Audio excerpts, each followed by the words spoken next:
Mesdemoiselles et messieurs, très chers participants en vos grades et rangs respectifs, bonsoir et soyez la bienvenue à cette troisième session du Coffee of Integration organisée par la Société africaine de droit communautaire, en abrégé SADC, à ne pas confondre avec la Southern African Development Community. Alors, la Société africaine de droit communautaire, il faut le dire déjà, est une association à but non lucratif dont l'objectif principal est de promouvoir le droit communautaire, le vulgariser également par le biais des conférences, des ateliers de formation, des séminaires et des webinaires. Et c'est justement dans ce cadre qu'intervient le Cookie of Integration dans lequel nous nous trouvons actuellement en sa troisième session.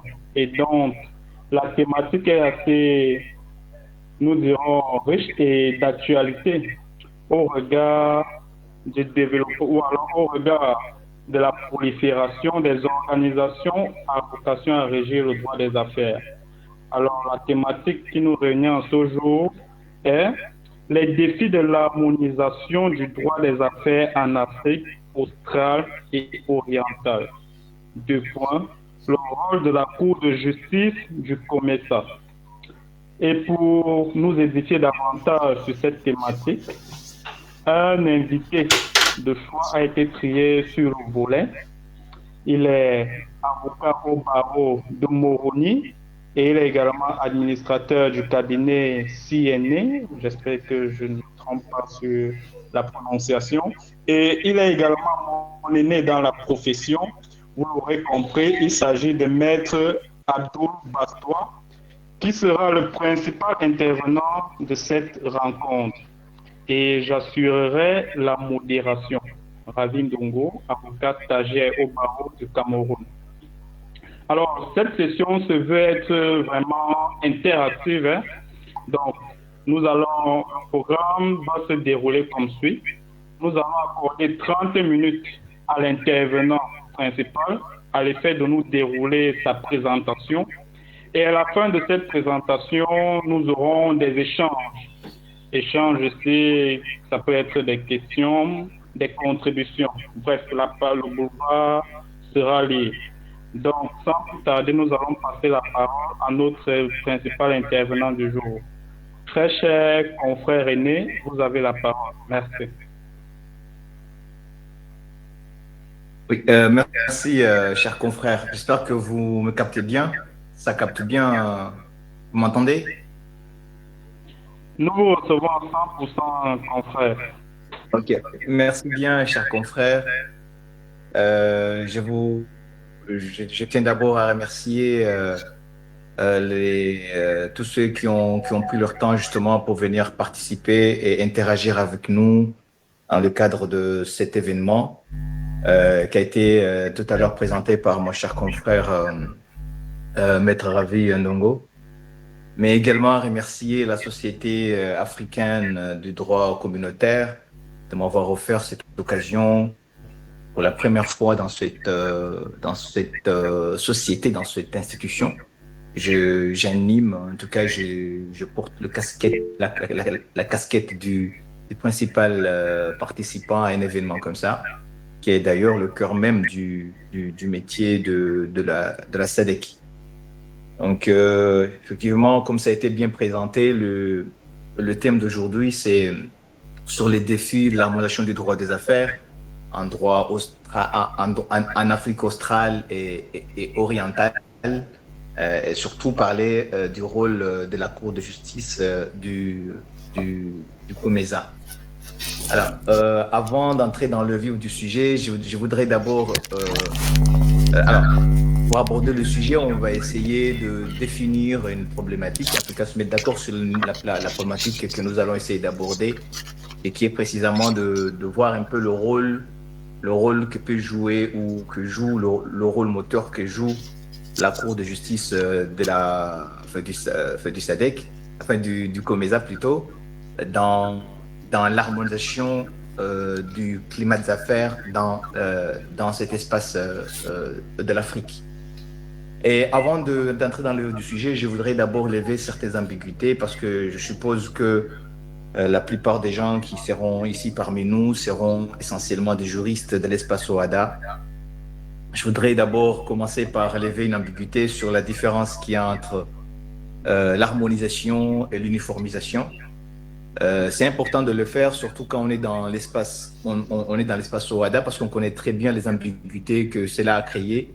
On a créé une organisation pour harmoniser, mais au final, l'organisation a pondu des actes uniformes. Donc, souvent, on voit cette confusion, on a l'impression que harmoniser, c'est uniformiser, ou uniformiser, c'est harmoniser, alors qu'en vérité, c'est deux notions différentes. Donc, l'harmonisation, c'est une technique qui tend à rapprocher deux systèmes juridiques pour faire en sorte que, permettre que à l'intérieur de la structure qui harmonise, en tout cas de l'organisation qui harmonise, les règles ne soient pas si éloignées, mais plutôt ces règles-là puissent répondre à des grands principes qui sont en commun. Donc, chaque entité, chaque membre de l'organisation qui harmonise garde ses propres lois, ses propres textes, mais essaie de les rapprocher des autres afin de faire en sorte que les grands principes régissant l'unité puissent être respectés. Donc, contrairement à l'uniformisation qui a tendance à imposer la même loi, le même texte pour tout le monde. Donc, je tenais d'abord à lever cette ambiguïté. Ensuite, d'essayer également de poser la question de savoir qu'est-ce que c'est que le droit des affaires, parce que nous, on a tendance, quand on a évolué ou on évolue dans l'espace OHADA, à croire que le droit des affaires, c'est uniquement le droit qui est régi par les seuls textes actuellement en vigueur.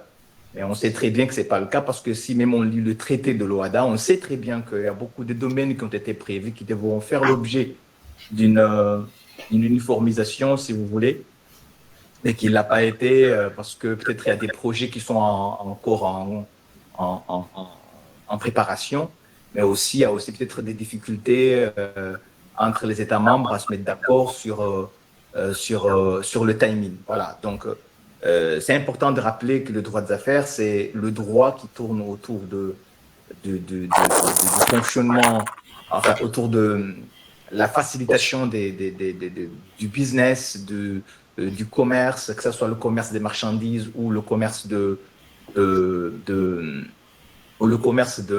des services. Donc, tout ce qui tend à faire en sorte, à encadrer en tout cas les relations entre les différents acteurs du commerce, allant des entreprises aux investisseurs en passant par différents intervenants dans le domaine du commerce. C'est ce qui forme ce qu'on appelle communément le droit des affaires. Et je voudrais également faire une petite précision sur le fait que est-ce que le droit COMESA, est-ce que c'est un droit qui est est-ce que le COMESA ne comporte qu'un seul pôle, qui est le pôle du droit des affaires uniquement? Je pourrais peut-être tout de suite commencer par avancer qu'il y a d'autres pôles qui sont concernés, qui ne relèvent pas forcément du droit des affaires. Comme par exemple, je peux vous dire que jusqu'à tout récemment, je pense que c'est encore le cas jusqu'à aujourd'hui, jusqu'alors, des gens qui continuent à croire que quand on lit par exemple les principes, quand on lit les traités du COMESA, il y a des principes qui débordent le domaine des affaires, qui vont jusqu'à, par exemple, parler des droits de l'homme. Donc, il y a certaines personnes qui osent dire que, même si on attend encore une confirmation de la Cour, mais qui osent dire encore que le droit de l'homme, le droit international des droits de l'homme peut être concerné par le domaine de compétence du COMESA, par le fait que si vous lisez les principes de cette organisation, on voit aussi le respect des engagements pris dans ce sens pour respecter les droits de l'homme. Donc, je voudrais ensuite vous parler du choix du sujet. Pourquoi j'ai choisi ce sujet-là, et quelles sont les difficultés que j'ai rencontrées dans mes recherches. Effectivement, j'ai fait le choix de ce sujet pour deux raisons spécialement. D'abord, je suis un membre de la Société africaine du droit communautaire, mais surtout, je suis issu de l'espace Afrique de l'Est parce que je suis comorien. Donc, les Comores font partie de la région Afrique de l'Est. Du coup, je pense que je suis peut-être, j'ai fait partie des rares membres de cette société. Ils sont plus ou moins actifs. Donc, je me suis dit comme il faudrait que on fasse mon espace, en tout cas l'espace Afrique de l'Est, fasse l'effort aussi de participer au Coffee Integration. Je me suis dit que peut-être c'est mieux quand que je le fasse moi-même et que je propose quelque chose qui tourne autour de ma région. Et ensuite, comme je suis avocat, un praticien du droit, donc je suis essentiellement amené à proposer quelque chose qui ira dans le sens des juridictions. Donc c'est pour cela que j'ai proposé ce sujet plus précisément.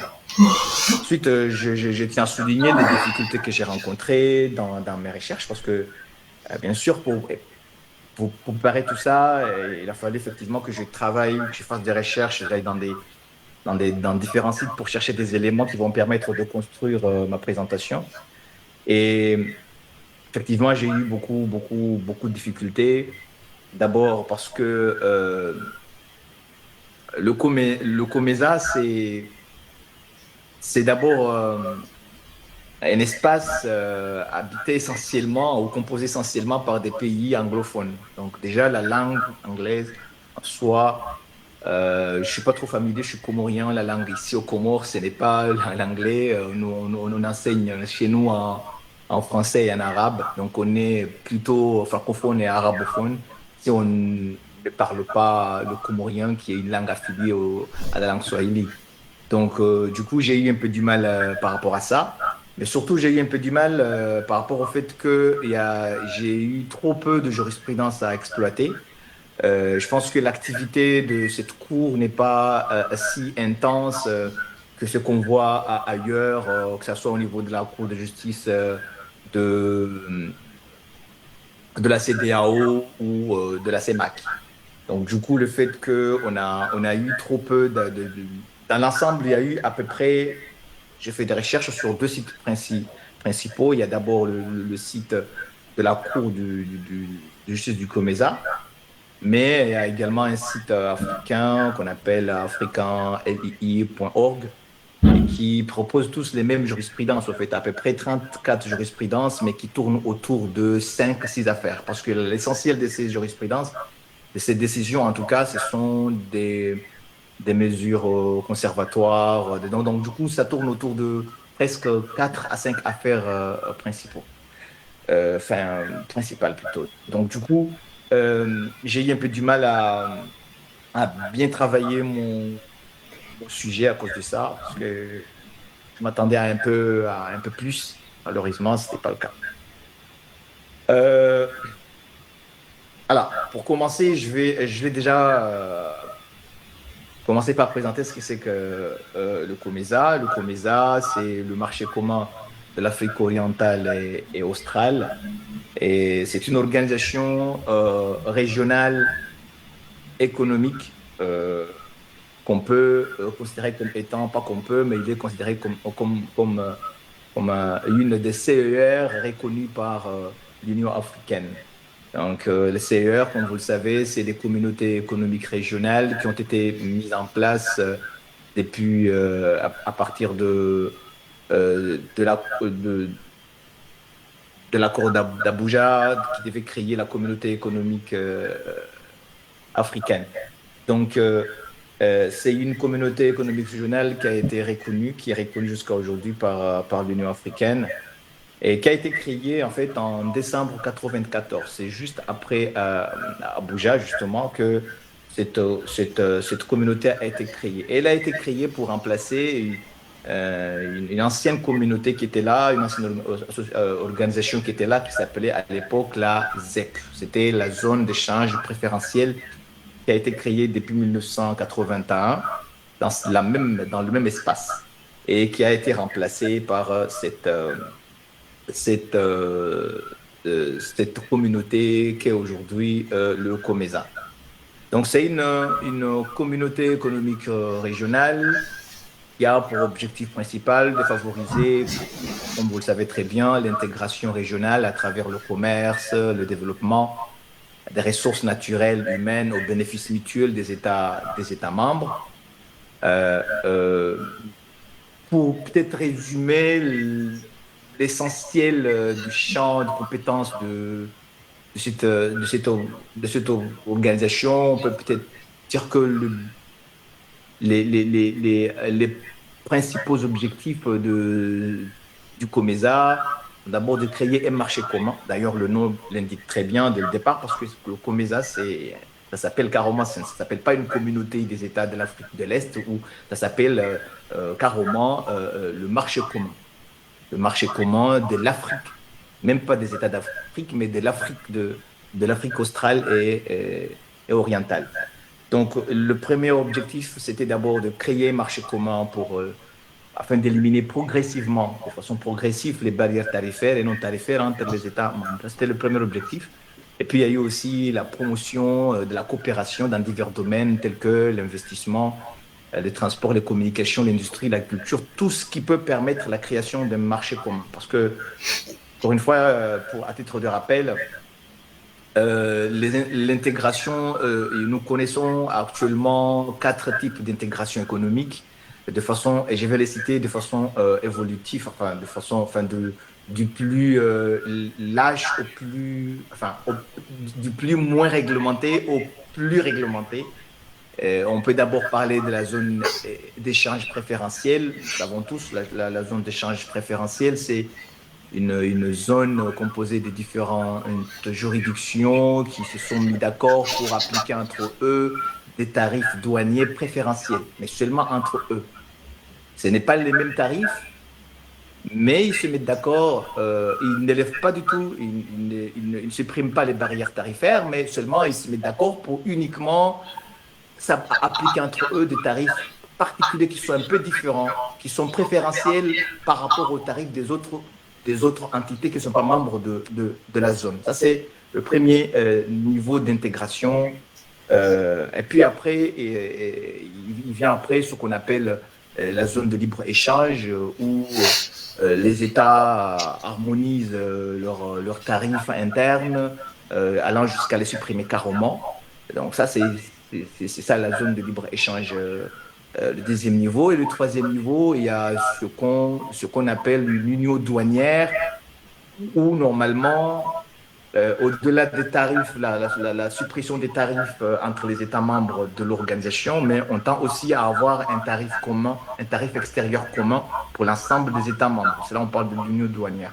Alors, le stade final, en général, pour atteindre ce que justement on appelle le marché commun, c'est bien sûr une union douanière, mais qui intègre différents éléments comme tout ce qui est transport, tout ce qui est investissement, des éléments qui vont consolider et permettre effectivement les entreprises de mieux s'épanouir dans l'espace sans contrainte.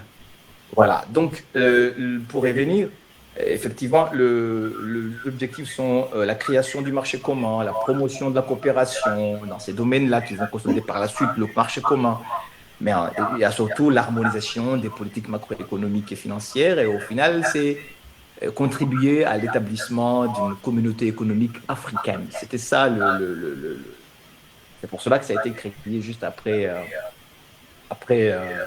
l'accord sur la création de la communauté économique africaine. Alors, cette organisation est composée actuellement de 21 pays, de 21 États membres, que je peux citer. Il y a le Burundi, il y a les Comores, il y a Djibouti, il y a l'Égypte, il y a l'Érythrée, il y a l'Eswatini, anciennement connu sous le nom de Swaziland.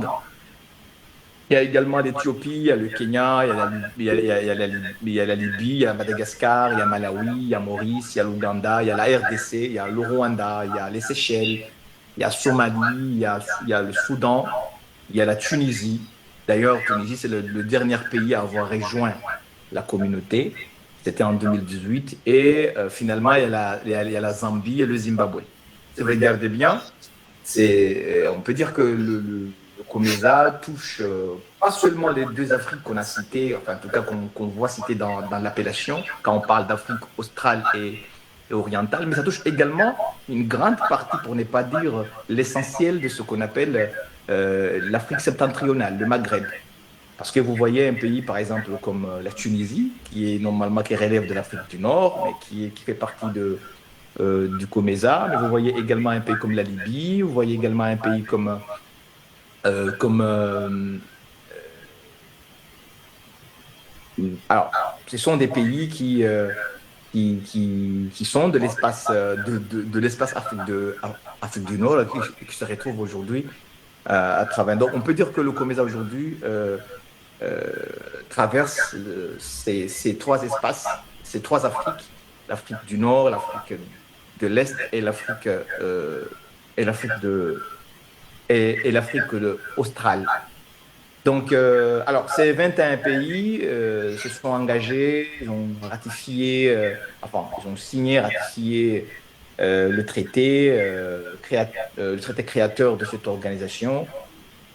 Et ils ont aujourd'hui mis en place une zone de libre-échange. D'ailleurs, c'est très bien précisé dans le traité. Il y avait une échéance qui a été prévue dans le traité qui devait permettre à tous les pays de lever les barrières tarifaires en 2000, à l'année 2000, ce qui a été fait par la plupart des États membres.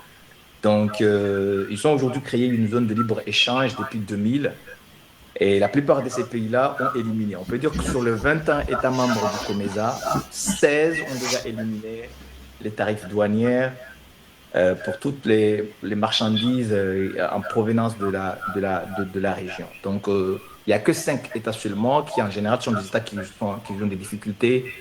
Un État comme, par exemple, le Soudan, qui est confronté à des sérieuses difficultés. La RDC également ne l'a pas encore fait. Il y a un seul pays qui est plus ou moins stable et qui n'a pas encore fait cela, c'est l'Éthiopie, qui tend à protéger ses industries et qui refuse d'élever les tarifs jusqu'à aujourd'hui. Donc, il y a des négociations en cours et un travail en cours pour les amener à se conformer. Donc, actuellement, ils sont en train de travailler sur la mise en place carrément d'une union douanière. C'est transformer la zone de libre-échange créée depuis 2000 en une union douanière et des travaux sont en cours pour atteindre cet objectif et mettre en place un tarif extérieur commun. Alors, le COMESA, en termes d'importance, c'est important de voir tout ça. Le COMESA représente actuellement un marché très important pour le commerce et l'investissement en Afrique orientale et australe, parce qu'il y a à peu près 660 millions d'habitants. L'espace COMESA est peuplé par 660 millions. C'est quand même un marché immense. Un PIB combiné d'environ 1131 milliards de dollars américains. Donc, c'est quand même une organisation qui pèse énormément et a un potentiel à développer là-dessus, surtout en termes d'intégration économique. Alors, les organes principaux du COMESA, il y a d'abord l'autorité des chefs chez eux, ils ne l'appellent pas la conférence des chefs d'État, ils l'appellent plutôt l'autorité des chefs d'État et de gouvernement, qui est un peu l'organe suprême, qui est composé des chefs d'État et de gouvernement de tous les États membres, qui définit surtout les orientations politiques générales et contrôle après le fonctionnement global de fonctions exécutives. Donc, il y a deux tâches principales, deux missions principales, c'est poser les orientations politiques générales et ensuite contrôler de façon globale le fonction exécutif du COMESA. Donc, elle s'est réunie au moins une fois par an.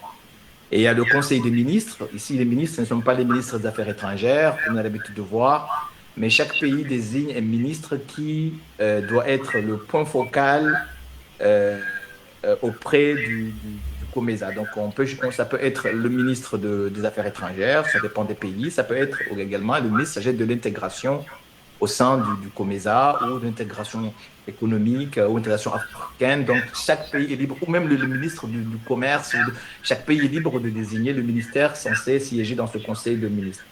Les composés s'appellent les ministres des ministères de coordination de tous les États membres et responsable de la supervision du fonctionnement du COMESA et de la mise en œuvre des programmes et politiques convenus. Il s'est réuni en session ordinaire une fois par an juste avant la réunion de l'autorité des chefs d'État et de gouvernement. Ensuite, il y a la Cour de justice du COMESA, qui est l'organe judiciaire du COMESA, qui garantit le respect de l'état de droit dans l'espace. Et puis, il y a le comité intergouvernemental, qui est composé des secrétaires généraux des ministères de coordination, c'est-à-dire les ministères chargés de représenter leurs États dans l'institution. Donc, chaque ministère désigne également ce qu'on appelle le secrétaire général du ministère et qui va composer avec les autres secrétaires généraux d'autres États, ce qu'on appelle le comité intergouvernemental qui élabore les programmes et les plans d'action dans tous les secteurs de coopération, sauf le secteur financier et monétaire qui est confié à un autre organe qu'on appelle le comité des gouverneurs des banques centrales. Voilà. Donc, c'est cet organe-là plutôt qui est chargé d'élaborer tout ce qui est politique financier et monétaire au niveau de la région. Donc, on peut dire que le comité intergouvernemental se charge de tous les plans, de toutes les coordinations, sauf sauf le domaine financier et monétaire confié au comité des gouverneurs des banques centrales. Puis après, il y a les comités techniques qui sont composés, qui sont au nombre de 12, et qui sont composés de différents techniciens. Il y a même un comité juridique qui travaille sur différents domaines et qui rencontre directement au comité intergouvernemental. Et au final, il y a le secrétariat général, le secrétaire général du COMESA, qui siège à Lusaka et qui est composé de différents fonctionnaires et dirigé par un secrétaire général nommé par l'autorité des chefs d'État. Et à côté de cela, il y a d'autres institutions spécialisées. Au niveau de la COMESA, nous avons par exemple, je vais juste les énumérer rapidement pour pouvoir aborder le sujet, du sujet, je veux dire. Il y a la banque de commerce et du développement. Il y a la chambre de compensation du COMESA. Il y a l'Institut du cure et des produits du cure du COMESA. La société de réassurance du COMESA. L'agence africaine d'assurance du commerce. Il y a la commission de la concurrence du COMESA. Il y a l'agence régionale d'investissement du COMESA. Il y a le conseil des entreprises du COMESA. Il y a également l'Alliance pour le commerce des produits de base pour l'Afrique orientale et australe. Et il y a également la Fédération d'Associations nationales des femmes d'affaires. Ce sont deux organisations qui gravitent autour du COMESA et qui jouent un rôle important effectivement dans l'intégration de la région. Alors, je vais après présenter un peu la Cour de justice du COMESA qui est... dans mon intervention, je vais beaucoup parler du CCJ. CCJ, c'est la Cour de justice du COMESA, on va l'abréger comme ça, qui a son siège à Khartoum. Alors, avec la crise au Soudan, ce siège a été transféré provisoirement, en tout cas, le siège du greffe a été transféré provisoirement à Lusaka, en Zambie. Mais quand même, Khartoum, on l'a maintenu officiellement, c'est le siège de la Cour de justice. Cette Cour de justice a été créée en 1994. Elle est devenue, enfin, avec le traité, elle est devenue opérationnelle en 1998 et a enregistré ses premières affaires vers fin 1999 et a rendu son premier jugement en 2001. Donc, c'est presque à la même date que la plupart des juridictions communautaires, comme par exemple la CEDEAO et la CEMAC. Elle est composée normalement de 12 juges désignés par l'autorité. 12 juges, mais le traité autorise les chefs d'État parfois à désigner d'autres juges, mais en principe, c'est le nombre de 12 qui a été retenu en principe. Donc, elle a la singularité d'être la seule juridiction communautaire africaine divisée en chambres de première instance et en chambres d'appel. Alors, sur le plan international, on a plusieurs juridictions qui sont composées comme ça, comme par exemple au niveau de la CPI, au NASA, au niveau également de, si vous permettez, au niveau de l'OMC, on peut parler de juridiction, le mécanisme de règlement des différends de l'OMC, il y a 2 niveaux également. Mais en Afrique, c'est pas dans les organisations d'intégration, les juridictions communautaires. Je pense qu'à ma connaissance, il n'y a que 2 qui ont ces 2 niveaux. C'est la Cour de justice de l'Union européenne et la Cour de justice du COMESA. Alors, les 2 niveaux, il y a aussi une autre singularité, c'est que la chambre d'appel de cette cour ne connaît pas du fond des affaires. Elle ne fait, c'est un peu comme nos juridictions pour les francophones, nos juridictions des cassations, qui juste vérifient si la chambre de première instance a correctement interprété ou appliqué la loi, examine si la chambre de première instance est effectivement compétente et surtout contrôle si les règles de procédure ont été respectées. C'est tout. S'il estime que ça n'a pas été respecté, il annule la décision de la première chambre et renvoie l'affaire à nouveau pour que ça soit jugé par... voilà, donc c'est comme ça comment fonctionne cette juridiction. Alors, le sujet qui nous intéresse ici, c'est de savoir quels sont les défis. Les défis de l'harmonisation du droit des affaires en Afrique australe et orientale au rôle de la Cour de justice. Donc, avant de parler du rôle de la Cour de justice dans cette harmonisation, on va essayer de voir ensemble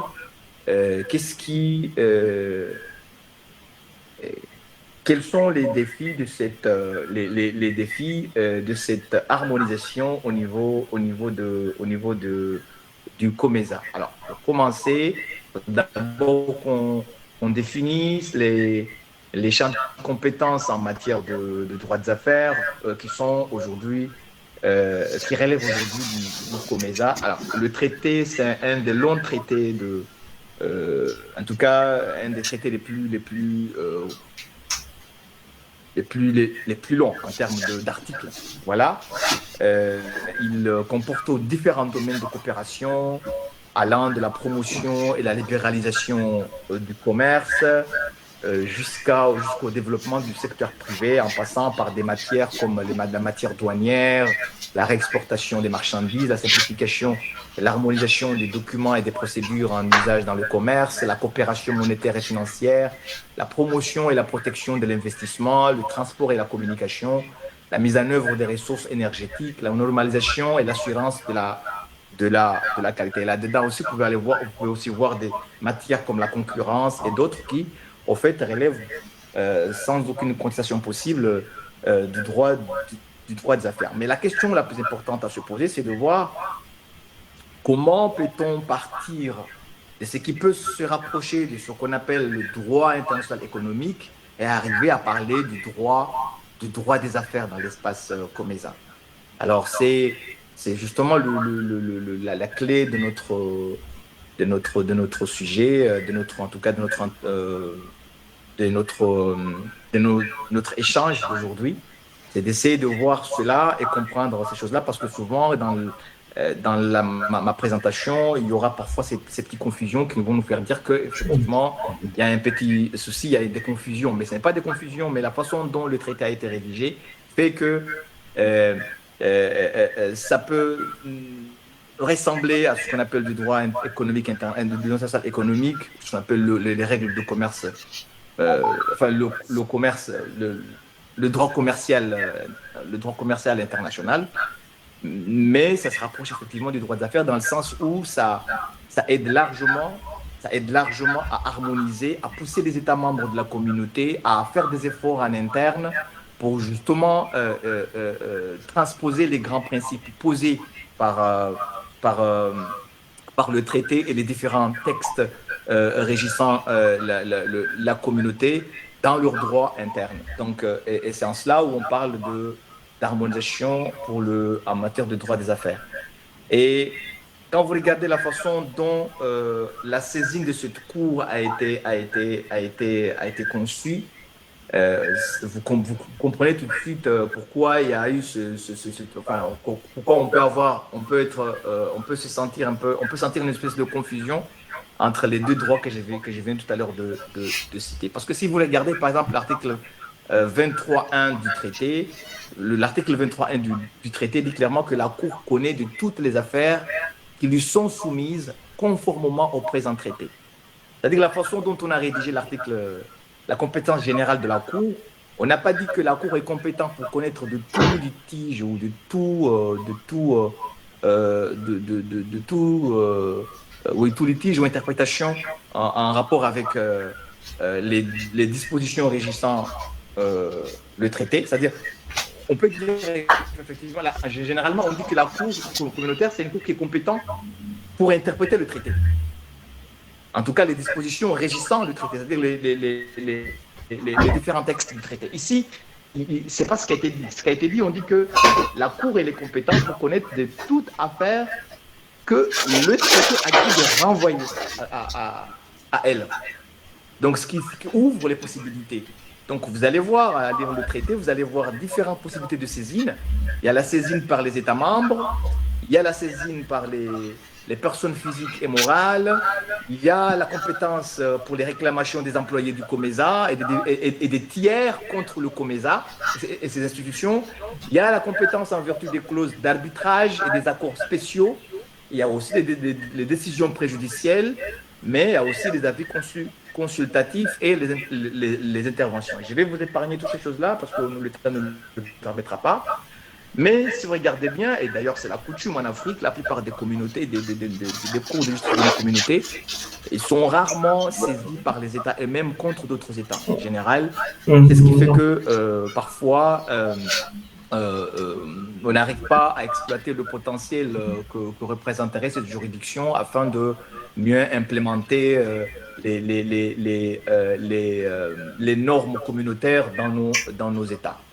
Mais la plupart du temps, c'est les actions individuelles, la saisine faite par les personnes physiques, morales, qui souvent fait évoluer, donne du boulot, du travail à nos juridictions communautaires. Ici, pour le cas du CEMAC, nous avons l'article 26 qui dispose que la Cour a le pouvoir d'entendre les saisines d'une personne physique ou morale résidant dans un État membre concernant la légalité d'un acte, d'une décision, d'un règlement ou d'une directive du Conseil ou d'un État membre au motif que cet acte, décision, règlement ou directive est illégal ou constitue une violation des dispositions du traité. Donc, quand vous voyez bien, ici, la formulation de l'article 26, bon, je ne l'ai pas cité exactement telle qu'elle est formulée, mais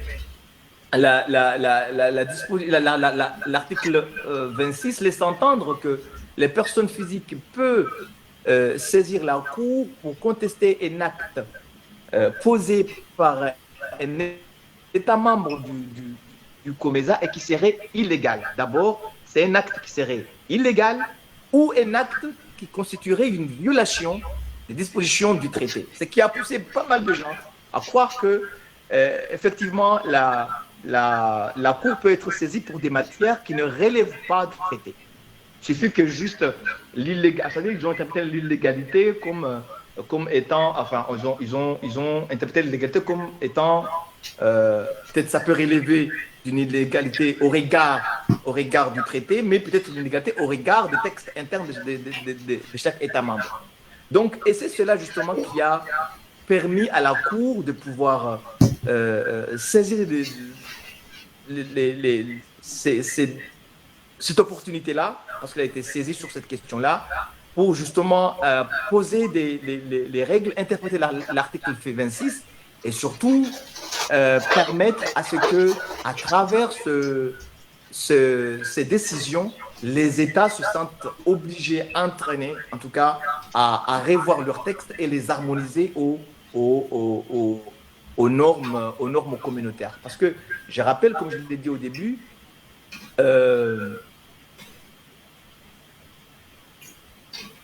la plupart des États membres de l'espace COMESA, ce sont des États anglophones.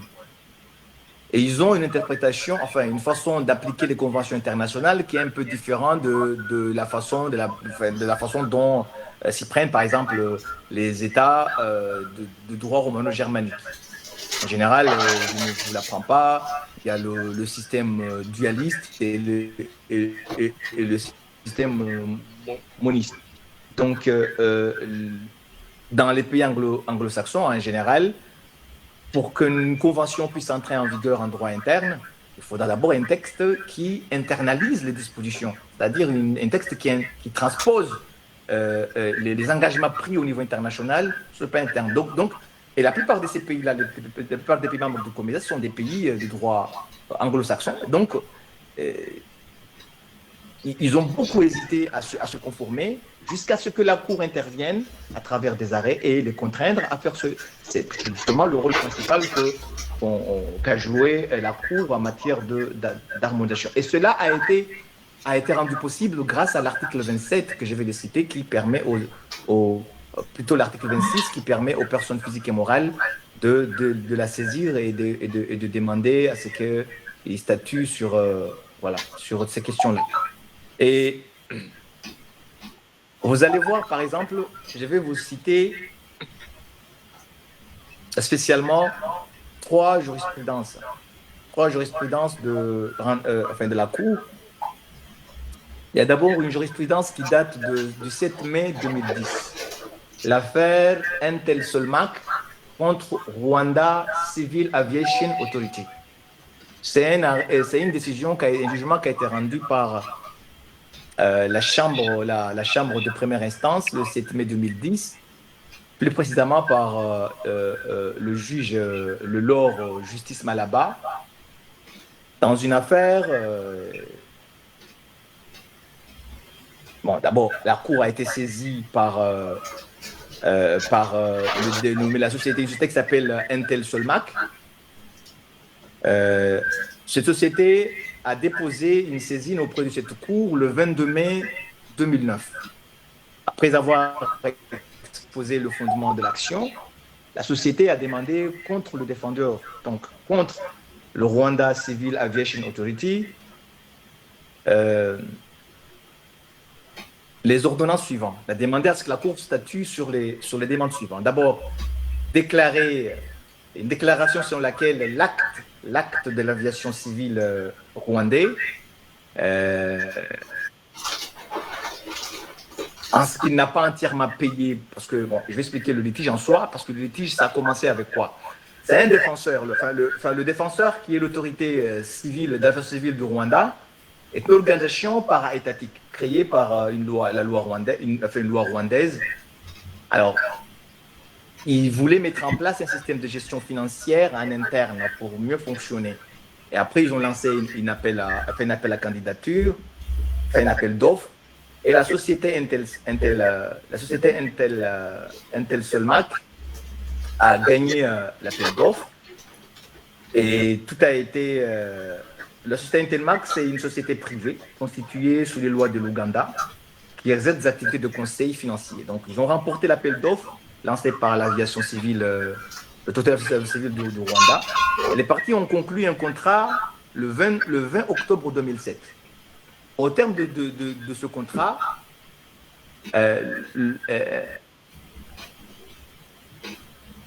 Entel Solmak s'est engagé à fournir des services de conseil financier et à garantir la stabilité et le bon fonctionnement des systèmes financiers de l'aviation civile, l'autorité civile du Rwanda. Il a également promis un soutien fiable pendant une durée du contrat et 4 mois après la fin du mandat de conseil. Donc, dans cette affaire, il se trouve que Entel Solmak est tombé sur... ils ont été payés, le premier paiement a été effectué, et se sont rendus compte qu'il y a du travail qui devait être fait avant qu'ils commencent à leurs prestations. Ce travail-là n'a pas été fait. Or, ce travail était indispensable qu'il soit effectué avant qu'eux commencent la prestation. Donc, ils se sont permis de le faire pour aller vite. Et en le faisant, ils ont émis ils ont fait une facturation qui était différente de ce qui a été convenu dans le contrat. Et ils ont demandé à l'autorité de la civile rwandaise de payer la facture en disant que cette facture ne relève pas du contrat. Et l'autorité de la civile rwandaise a refusé de payer la facture, et c'est ce qui a engendré le conflit en question. Et qui a été amené jusqu'à la Cour de justice. Il y a eu plusieurs tentatives de règlement. Et au final, on a fini par saisir la Cour de justice du COMESA.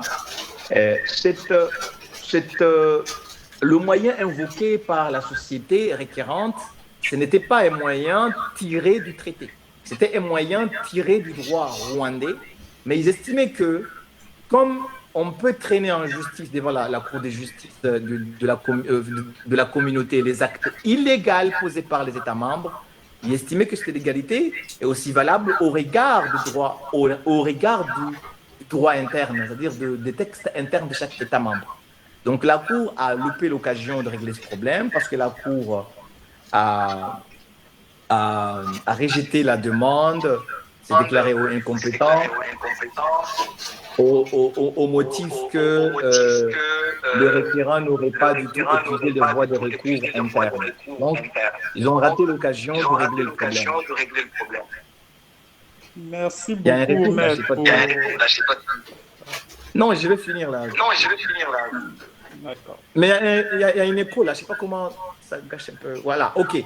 Et puis après, il y a une deuxième affaire, qui est l'affaire la plus importante, qui va être édifiante pour notre sujet. Et peut-être je vais en finir avec ça parce que j'étais un peu long.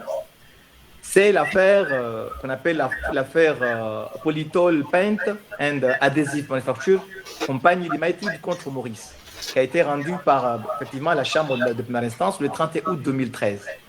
Alors, il s'agit ici d'une société mauricienne qui faisait qui importait des produits en provenance de l'Égypte, qui est un pays membre du COMESA également. Donc, il se trouve que pendant plusieurs années, en important ces produits-là, la société s'est vue imposer une tarification douanière, alors que les engagements pris dans le traité du COMESA à travers l'article 46 voulaient qu'on ne puisse pas, on supprime l'ensemble. Il y avait un délai qui était l'année 2000, la fin de l'année 2000, tous les États devraient prendre des dispositions pour supprimer les tarifs douaniers entre les États membres de l'espace. Et la société estimait qu'il a été floué en lui imposant une tarification douanière pour des produits en provenance d'un pays membre de l'espace COMESA. Et ils ont saisi les juridictions mauriciennes, ils n'ont pas eu gain de cause.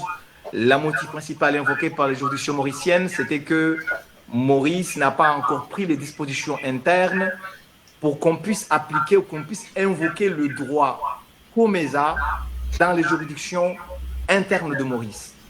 Donc, c'était le motif principal qui a été invoqué.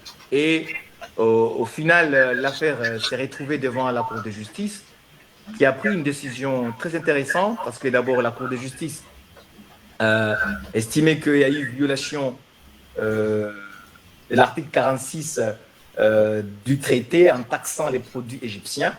Et surtout, il a ordonné le remboursement des droits perçus entre 2005 et 2010 et le paiement d'intérêts auto-mauriciens.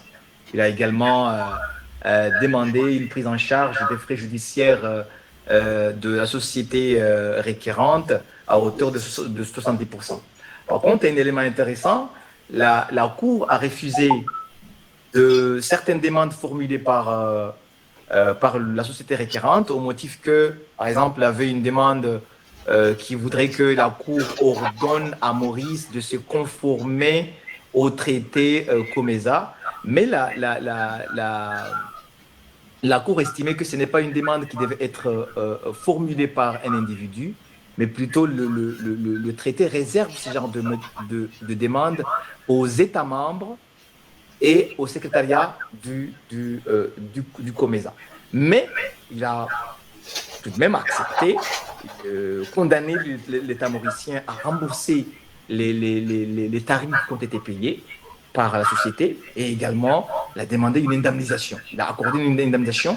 Donc, autrement dit, il a voulu faire comprendre à Maurice que la Maurice ne devait pas, la société, l'individu qui intervient ne devait pas demander une conformité, que l'État se conforme, il doit seulement démontrer qu'il a subi un préjudice et demander une réparation.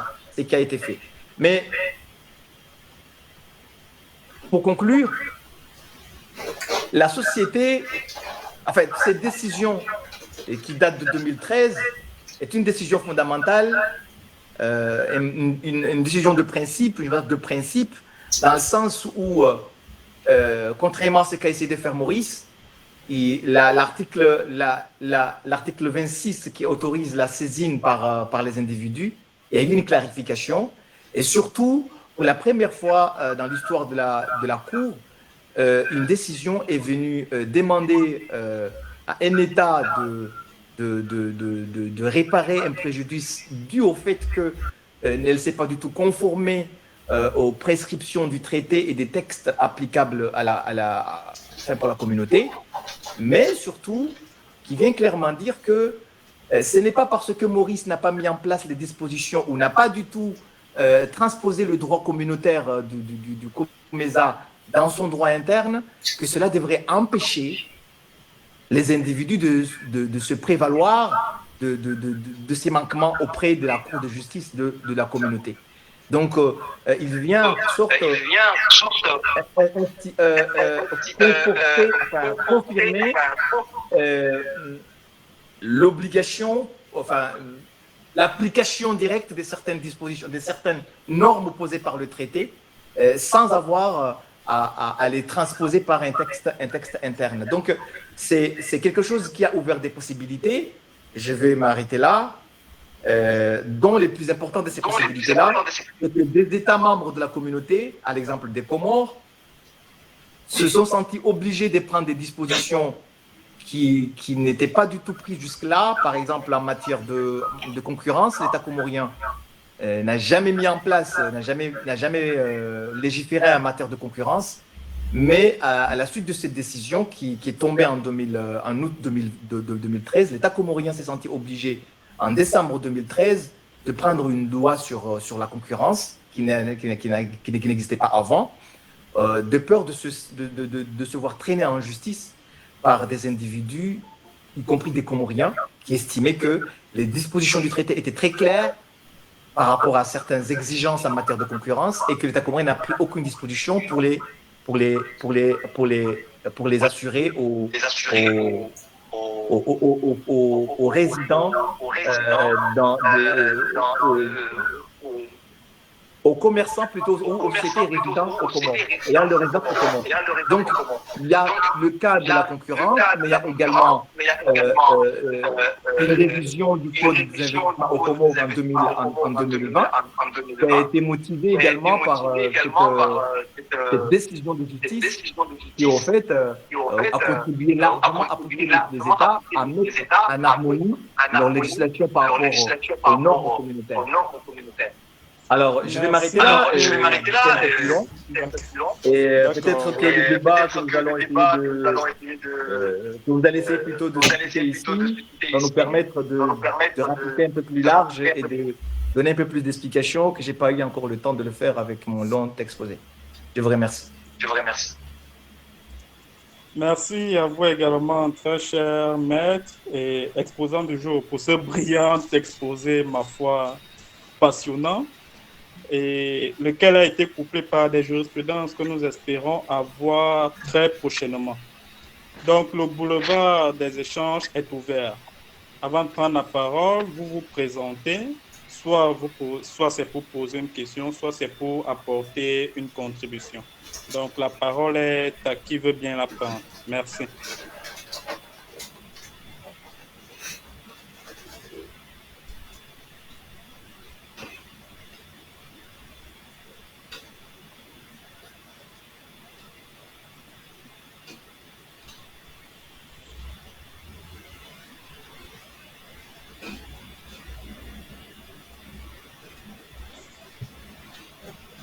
Donc, n'ayez pas peur, hein? C'est l'heure des échanges. Donc, qui veut prendre la parole en premier, qu'il se présente et voilà, s'exprime.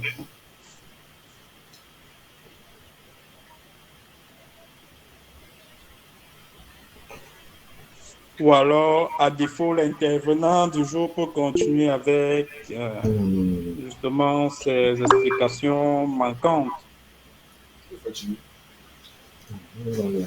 Oui, Monsieur le Président, vous avez la parole.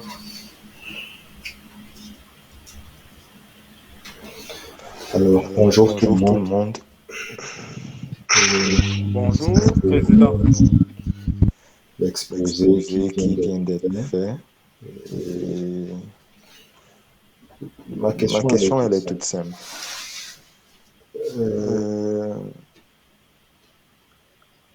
Dans l'espace COMESA, quels sont les défis de l'harmonisation du droit des affaires?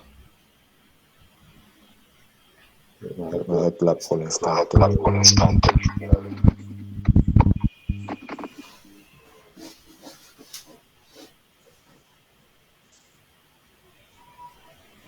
Oui, monsieur l'intervenant du jour, vous voulez répondre? Ok, merci beaucoup. Les défis, ils sont plutôt nombreux, mais moi, je pense qu'il y a deux défis principaux par rapport à l'harmonisation. Il y a d'abord le système, enfin, il y a d'abord la question relative à la transposition des normes communautaires dans les différents systèmes des États membres de la communauté. J'estime que l'harmonisation, elle devrait se faire toute seule, dans le sens où des États ont pris des engagements vis-à-vis de la communauté et qui devront faire le nécessaire pour justement, selon leur législation respective, faire en sorte que ces engagements puissent être faits, donnant ainsi une harmonisation. Ils ne sont pas obligés parce qu'ici, il n'y a pas un texte uniforme, mais chaque pays doit faire un effort là-dessus pour justement faire en sorte que l'harmonisation se fasse tranquillement et en douceur. Mais il se trouve que le système judiciaire, le système juridique de ces États, très souvent, crée des obstacles, dû d'abord à un manque de volonté de la part des autorités de ces pays-là. L'exemple que je viens de citer pour le cas de Maurice, par exemple, c'est une volonté délibérée de leur part, croyant qu'ils ont la possibilité de le faire quand eux ils estimeront. Ils vont aller plus loin jusqu'à invoquer un principe de flexibilité qui a été invoqué lors du procès pour dire que, écoute, laissez-nous le temps de voir tout ça et on va pouvoir trouver moyen de... Donc, ces systèmes juridiques ne favorisent pas, enfin, conjugués à un laxisme de la part de ces États-là qui chacun essaye de préserver, parce que ce sont tous des pays, la plupart de ces pays-là sont des pays qui émergent sur le plan économique. Ils essaient de protéger leur industrie, interne et leurs entreprises. Ils veulent aller vers une zone de libre-échange, mais en même temps, ils voudraient quand même protéger certains intérêts de leurs entreprises. Et au final, ils se retrouvent à hésiter. Et c'est là où le rôle de la Cour était vraiment capital, en intervenant dans différentes affaires pour justement rappeler à ces États-là, leurs obligations, leurs engagements internationaux, leurs obligations à se conformer. Voilà. Donc, je veux dire que le principal défi par rapport à l'harmonisation, c'est cela, c'est cette volonté d'aller de l'avant et vers une intégration économique régionale, mais en même temps vouloir préserver leurs champions, leurs entreprises champions, qui essaient quand même de chérir voilà, et qui au final se retrouvent à ne pas transposer les textes et à laisser les normes communautaires pourtant bien posées par la communauté et des engagements très clairs. Et il se voit dans cette attitude de ne pas trop y aller en espérant que, comme partout jusque-là, ça fonctionnait comme ça, si le texte, ils ne l'ont pas transposé chez eux, on ne peut pas leur opposer ce texte. Donc, et ça crée ce défi par rapport à l'harmonisation, d'où le rôle capital de la Cour. Et puis, il y a aussi un deuxième niveau par rapport enfin, il y a un deuxième défi, à mon sens, par rapport à cette harmonisation, qui est due à ce chevauchement entre le droit communautaire, enfin le droit international économique et le droit des affaires, parce que souvent on a du mal à trouver en général, même si c'est les gens, enfin,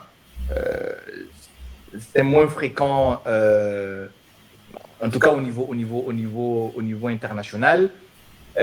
En général, le droit international, le droit économique international, c'est un droit public qui au fait régit les relations entre les États. En cas de manquement à une obligation issue de ce droit-là, en général, c'est les États qui agissent auprès des juridictions, auprès des mécanismes de règlement des différends, pour justement obtenir de l'État qui est auteur du manquement de se conformer à ses obligations internationales.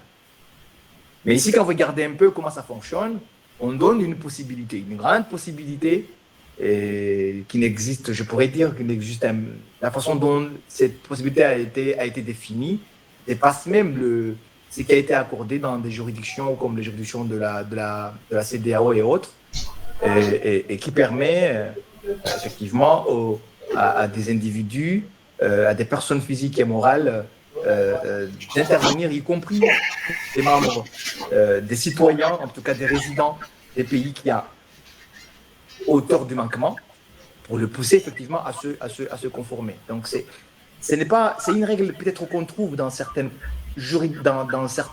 traités ayant des communautés en Afrique un peu, mais si on le regarde par rapport au fait que ça soit une communauté qui a comme objectif la création des marchés communs et qu'on regarde comment les organisations, les marchés communs, enfin en tout cas les accords qui créent des marchés communs fonctionnent, en tout cas la zone économique, c'est pas encore un marché commun, c'est plutôt la zone de libre-échange.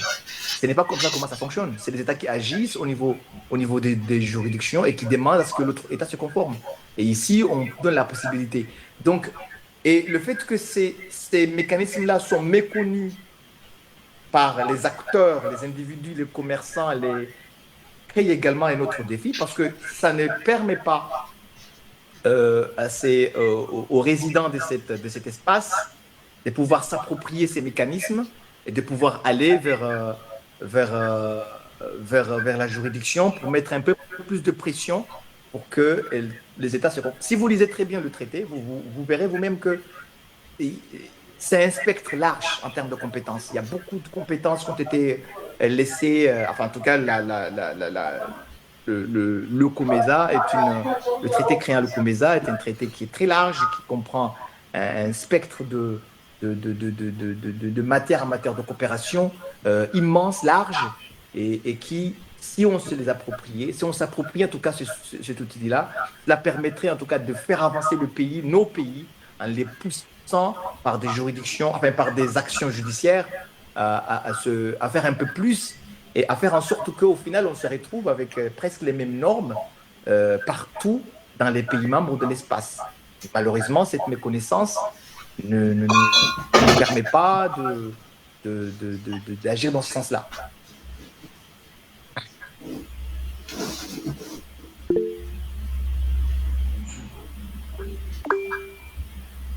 Oui, allez-y.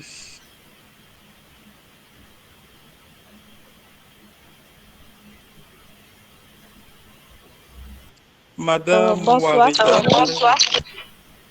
Bonsoir. Bonsoir. Warida Moumadi, avocate stagiaire au barreau de Moroni.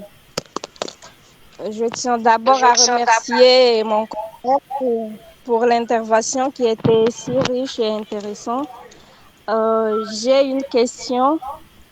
Au moment de l'intervention de Maître, il a pris le temps de nous présenter les institutions qui composent la COMESA. Mais à mon analyse, on pourrait dire que les institutions qui composent le COMESA sont de nature politique. Donc ma question est celle-ci. La politisation de ces institutions ne remet-elle pas en cause l'efficacité, voire même l'effectivité des missions principaux de la COMESA? Merci beaucoup.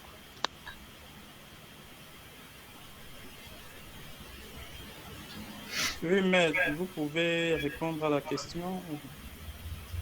Merci beaucoup, cher consoeur. D'abord, je ne suis pas tout à fait d'accord avec, avec votre affirmation.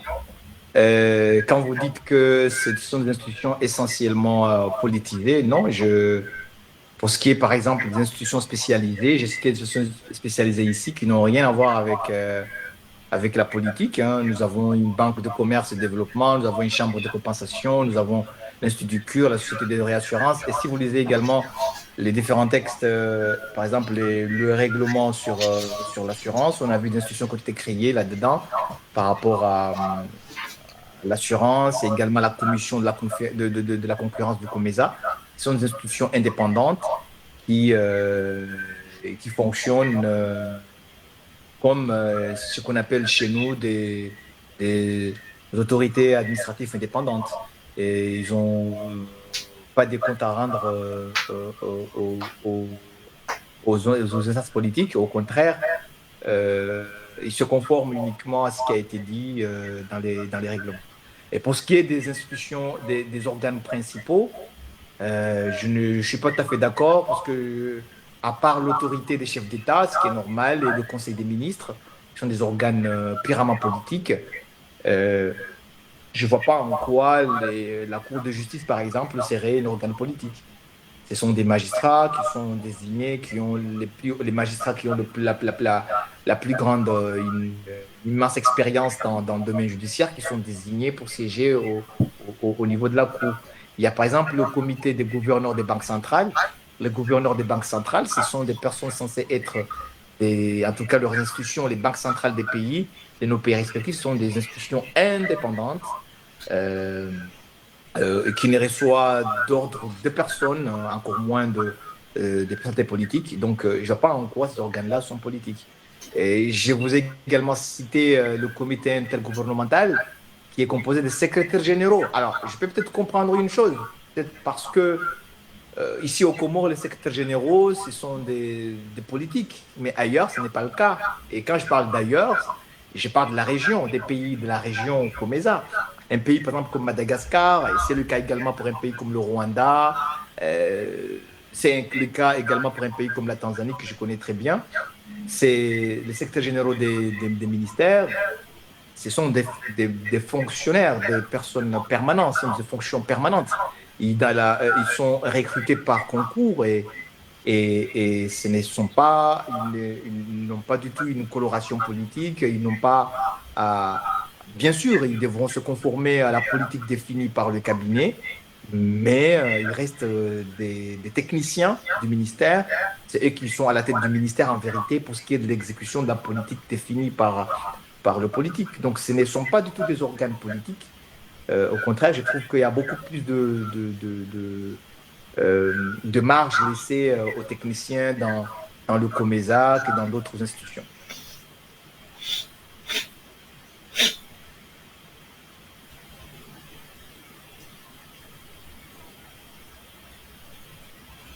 Prochaine question, contribution.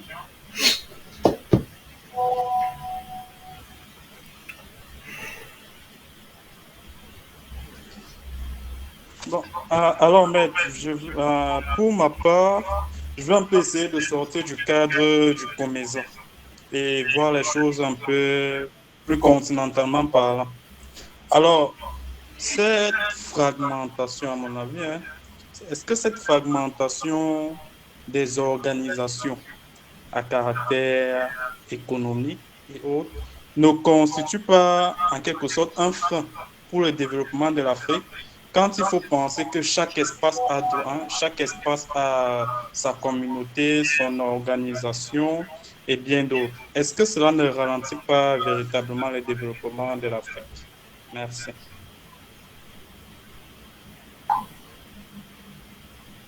Personnellement, je ne suis pas tout à fait d'accord avec votre réflexion. Je pense que plutôt l'approche qui a été l'approche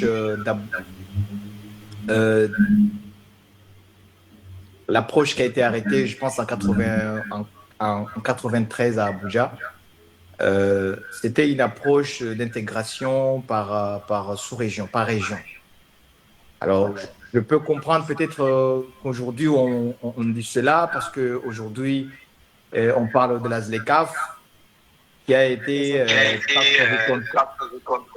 transposée comme ça sans tenir compte des évolutions du projet initial devant créer la communauté économique enfin, pour l'Afrique, enfin, comme communauté économique africaine.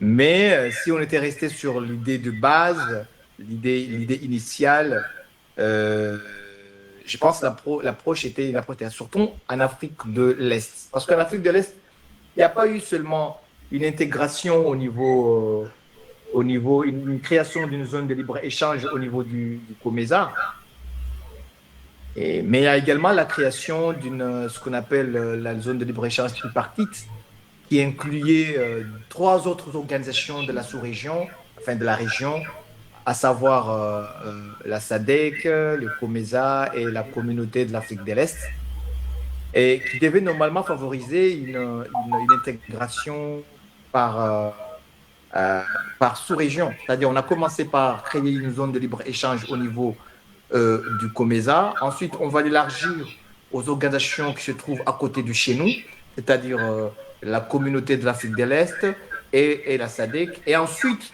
on devait aller vers une intégration continentale. Et ce qui s'est passé, c'est que eux, ils se sont retrouvés en avance sur les autres, parce que c'est le cas en termes d'intégration économique par rapport à l'objectif de la création d'une zone de libre-échange. Le COMESA était en avance sur les autres organisations régionales comme la CEDEAO ou la CEMAC. Donc, et là, je ne vous parle même pas de l'Afrique du Nord, avec l'UMA. Donc, je pense que l'approche en soi était une approche un peu plus intelligible et beaucoup plus enfin, graduelle, qui permet en tout cas à chaque étape de pouvoir évaluer ce qui a été fait et pouvoir corriger. Et d'ailleurs, quand on regarde aujourd'hui la réforme qui a été mise en place qui a été mise en place récemment au niveau de l'Union africaine et qui a été portée jusqu'à tout récemment par le président rwandais Kagame. Et on a supprimé les deux conférences des chefs d'État au niveau de l'Union africaine. En général, il y avait deux conférences, une conférence en février-mars, janvier-février. Il y avait également une autre conférence en juin-juillet.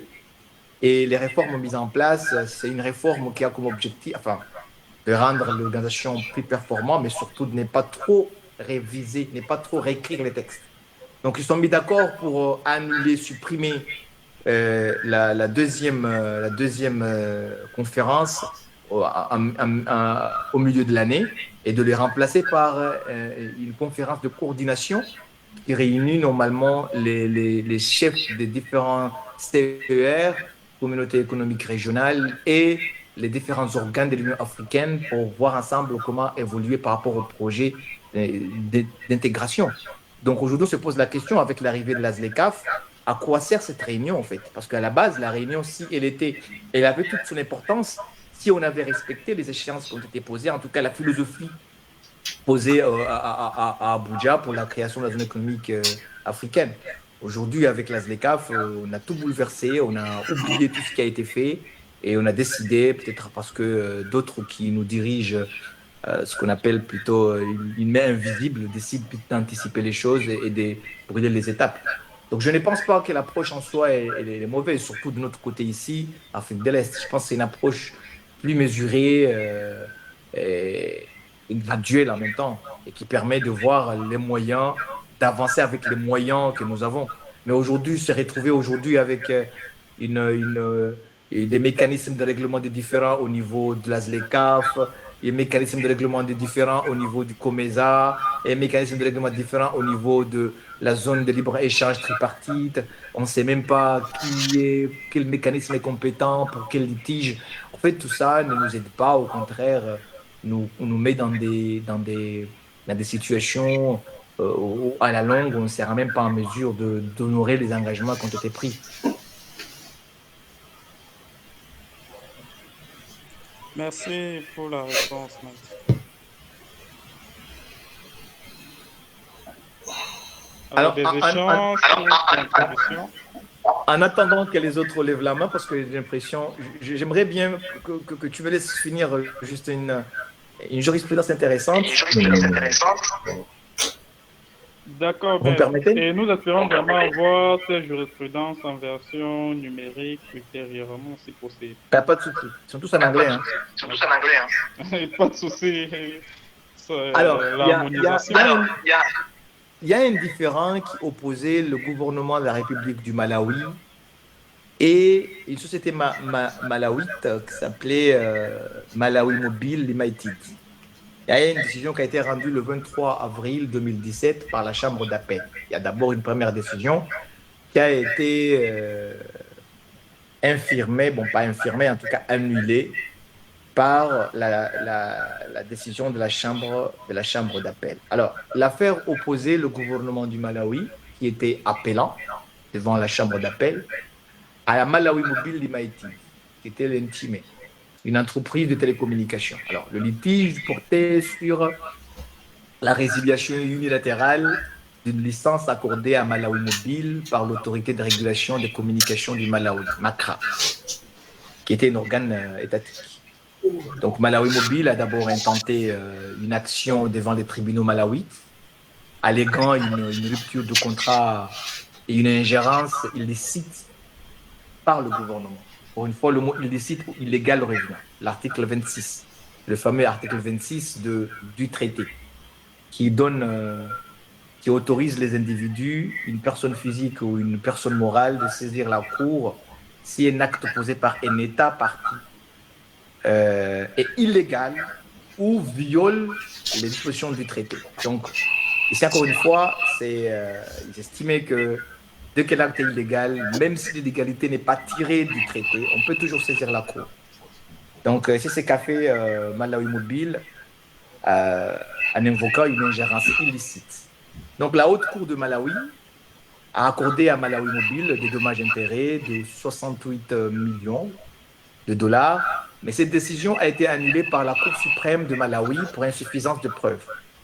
Alors, la société Malawi Mobile s'est tournée vers la Cour de justice du COMESA en invoquant une violation du traité du COMESA. Notamment, il invoque l'article 6.9 qui parle de justice économique et de l'article 6G qui parle d'état de droit.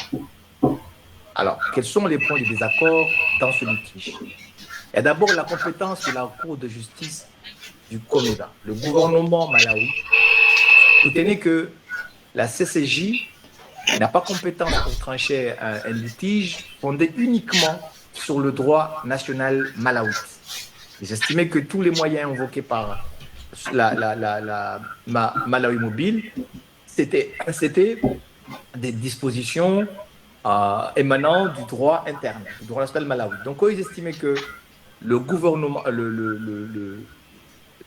malawite estimait que la Cour n'est pas compétente pour trancher un litige comme ça, alors que ce litige est fondé uniquement sur le droit national malawite, sans lien avec le traité du COMESA. Alors ici, on n'a pas l'article 6, on a tout à l'heure parlé de l'article 6F et l'article 6G, mais en vérité, l'article 6 du traité du COMESA, c'est un article qui émet des principes, qui sont les principes qui régissent le COMESA. Ce ne sont pas des articles qui posent des normes. Voilà, c'est pour cela que le gouvernement malawite estimait que les moyens invoqués sont des moyens issus du droit interne. Donc, Malawi Mobile arguait que la résiliation de la licence constituait un acte illicite au sens de l'article 26 du traité, car contraire au principe du COMESA. Donc, il invoque le principe du COMESA, l'article 6, d'une part. D'autre part, il invoque l'article 26 pour dire que c'est illicite et du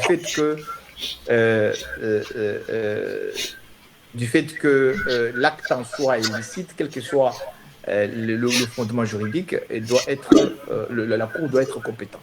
Ça, c'est le premier désaccord. Le deuxième désaccord, c'était sur l'épuisement des voies des recours. Le gouvernement malawite estimait que Malawi Mobile n'avait pas soulevé la violation du traité devant les tribunaux nationaux. Condition préalable c'est-à-dire la CCJ. Donc, ils estimaient que, normalement, pour qu'ils puissent saisir la Cour, ils devraient au moins invoquer une violation du traité pendant les instances inférieures devant les juridictions locales, ce qui n'a pas été fait. Donc, Malawi Mobile rétoqué qu'il a épuisé le devoir des recours, y compris un pourvoi devant la Cour suprême. Et d'ailleurs, la Chambre de première instance a donné raison à Malawi Mobile. Mais vous allez voir ce que la Chambre d'appel va faire par rapport à ce raisonnement-là. Et puis, il y avait aussi un désaccord sur l'application de l'article 6F et 6G, où le gouvernement contestait que ces articles créent des droits opposables aux particuliers. Il les considérait comme étant des principes généraux destinés aux États membres. Et ça ne crée pas un droit opposable, des droits opposables. Donc, Malawi Mobile soutenait que ces dispositions protègent les investisseurs contre les actes arbitraires de l'État. Donc, au final, la Chambre d'appel de la Cour de justice du COMESA a donné raison entièrement au gouvernement malawite. D'abord sur l'incompétence, il estimait que la violation alléguée concernait uniquement le droit national, sans lien démontré avec le traité du COMESA. Mais surtout, il insiste sur un point très important, et c'est ça que je vous tenais à ce que le terme illicite dans l'article 26 ne couvre pas les infractions purement nationales. Donc ça, c'est une précision qui a été apportée par la Cour dans cette affaire. Et après, il a statué également sur le non-épuisement des recours internes en disant que Malawi Mobile n'avait pas soulevé la question relative au traité devant les tribunaux malawites, même en substance. Ça veut dire que la question, les moyens invoqués ici par Malawi Mobile devant la Cour de justice étaient des moyens, même s'il n'a pas du tout cité le traité, ce ne serait pas un problème, mais le fait qu'il n'a même pas discuté des éléments issus, substantiellement des éléments issus du traité, parce qu'il peut les discuter, il peut les mettre en avant lors des recours internes, sans forcément citer un article du traité.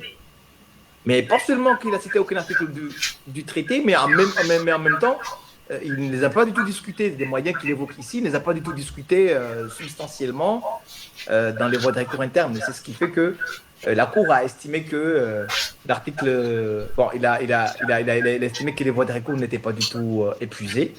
Et pour finir, il a estimé également que les principes posés par l'article 6F, 6G sont invocables. Ce sont des articles ne sont pas invocables plutôt. Ils ne sont pas invocables. Ce sont des articles qui ne sont pas du tout invocables dans le sens où ce sont des principes directeurs, mais ça ne crée pas des droits opposables aux États que les individus ou les particuliers peuvent relever. Voilà. Donc, du coup, la Cour a fini par annuler la décision de première instance et a déclaré irrécevable la requête de Malawi Mobile. Voilà. Donc, c'est une affaire quand même qui clarifie les limites de la compétence de la CCJ, contrairement à ce qu'on croyait au début. Parce qu'ici, c'était très clair que la CCJ ne peut pas servir de juridiction d'appel pour des litiges purement nationaux. Ça, c'est bien affirmé par cette décision de 2017. Et surtout, les particuliers doivent lier leurs griefs. Les particuliers doivent lier leurs griefs à des violations explicites du traité et les soulever dès les procédures nationales. Mais il ne faut pas attendre jusqu'à ce que l'affaire soit devant vous épuisez les voies des recours internes, et si vous voulez aller devant la CCJ, après aller invoquer le traité, alors que vous ne l'avez pas fait dans les voies lors des recours internes. Voilà, en gros.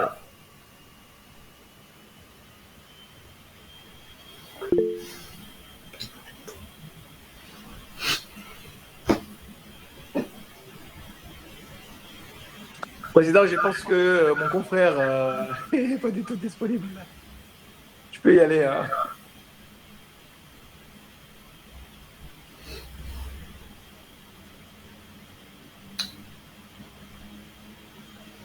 Alors Moi, c'est C'est davantage davantage dans dans le le cadre d'une contribution. contribution.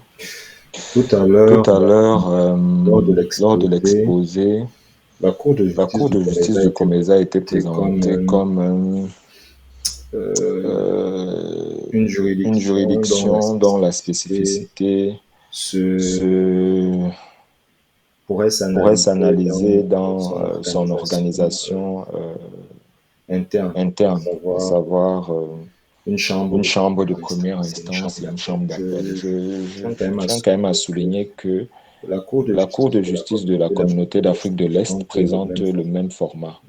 donc, Donc, avec une avec chambre une de chambre de première première instance instance et et une une chambre chambre de de cassation. cassation. Donc, Donc, on on pourrait pourrait souligner souligner que que sur le sur le continent, continent, il il s'agit là s'agit là des deux deux juridictions juridictions qui qui présentent présentent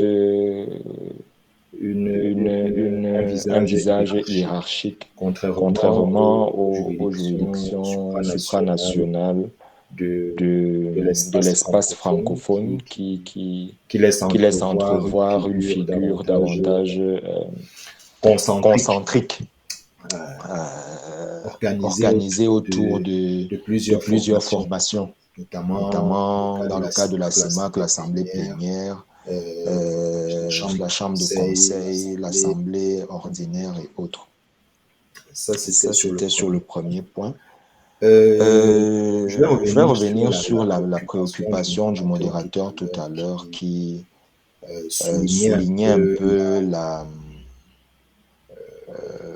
le le rapport, rapport, le le rapport rapport au au développement développement du du continent continent quand quand on on sait sait que que celui-ci celui-ci est est découpé découpé en plusieurs plusieurs sous-régions sous-régions ou ou régions, ça régions, ça dépend, dépend, et que et que celles-ci se celles-ci se revendiquent revendiquent chacune chacune ou d'une ou plusieurs plusieurs communautés, communautés, comme comme c'est c'est le le cas cas du du COMESA. COMESA. Ce qu'il faut Ce le qu'il faut le souligner, souligner, et c'est et c'est peut-être peut-être l'une des l'une des curiosités curiosités de, des, des communautés communautés économiques économiques régionales régionales qui qui ont été ont été pensées pensées sous la sous la forme forme ou ou alors alors dans dans une une logique logique d'appartenance d'appartenance à à chacun des chacun des espaces espaces ou ou chacune des chacune des régions, régions, mais mais l'on se l'on se retrouve avec retrouve avec 8 communautés économiques régionales pour régionales pour 5 cinq régions régions d'Afrique. d'Afrique. Cela Cela,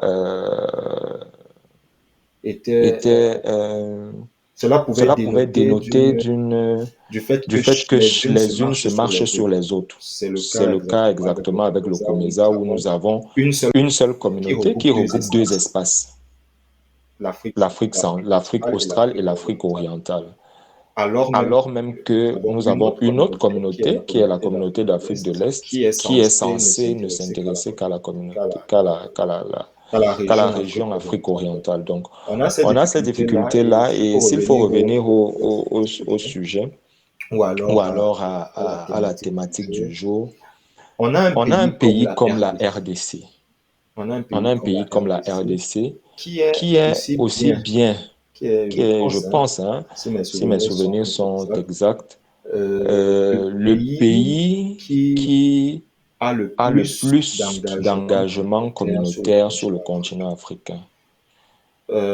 Il est Il est notamment notamment membre du membre du COMESA, COMESA, il est il est membre de la membre de la communauté d'Afrique communauté de d'Afrique l'Est, de il est l'Est, il est membre membre de la de la CEAC, CEAC, il est il membre est de membre l'OHADA. de l'OHADA. Alors, Alors, puisque nous sommes dans le droit des affaires, vous avez vous donc avez un donc pays un comme pays comme celui-là celui-là qui qui est est membre de membre deux de deux communautés communautés d'intégration, d'intégration, dont l'une dont est l'une est juridique, juridique, à savoir savoir l'OHADA, l'OHADA, et l'autre et l'autre économique, le économique, le COMESA. COMESA. Et nous Et avons nous un avons objet un objet d'intégration qui est le d'intégration qui est même, le même, le droit le des droit des affaires. affaires. Voilà donc Voilà un donc un pays qui se pays qui se trouve trouve discuté discuté entre deux entre deux législations législations supranationales, supranationales, dont dont l'une l'une prône prône l'harmonisation, le l'harmonisation, le COMESA, COMESA, et et l'autre l'autre l'uniformisation, l'uniformisation, l'OHADA. l'OHADA. Quelle Quelle réflexion réflexion faire faire autour autour de la législation nationale ou à tout le moins des investisseurs internationaux et même nationaux qui entendent voir leurs investissements sécurisés dans un espace comme celui congolais, de la RDC, s'entend. Donc moi, Moi, je pense que Et au-delà de ça et au-dessus de cela, on ajoute une autre législation qui est celle de la ZLECAf. Donc, de mon point de vue, il s'agit là de véritables enjeux, de véritables défis qui gagneraient à être levés parce que ce n'est pas de nature. On veut bien rentrer dans la logique du traité d'Abuja de 1991 qui envisageait une intégration étagée partant des communautés régionales. Il s'agissait pour les Africains d'apprendre déjà à vivre ensemble dans leurs communautés respectives avant de penser l'intégration au niveau continental. Mais l'on se rend compte qu'il y a un foisonnement de législations qui ne sont pas de nature à véritablement participer à un développement harmonieux du continent. Parce que lorsqu'on parle de droit des affaires, l'on entrevoit en filigrane le développement socio-économique des États. Alors, de mon point de vue, j'estime quand même que c'est là une problématique qui devrait être regardée de manière particulière et pour laquelle il conviendrait pour les professionnels et les théoriciens du droit de réfléchir pour une meilleure rationalisation des législations, parce qu'il y a une telle production désordonnée des législations qui ne tiennent pas en compte, qui ne se regardent pas les unes par rapport aux autres, de telle enseigne qu'elles évoluent en vase clos et ne permettent pas à la fin aux différents acteurs de la chaîne économique de pouvoir garantir un véritable développement pour le continent. Merci. Merci.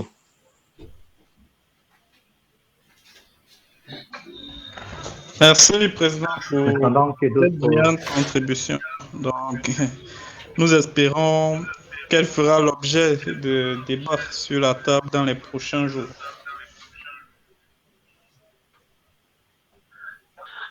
Moi, si vous me permettez, je voudrais juste souligner une chose par rapport à ce que vient de dire M. le Président.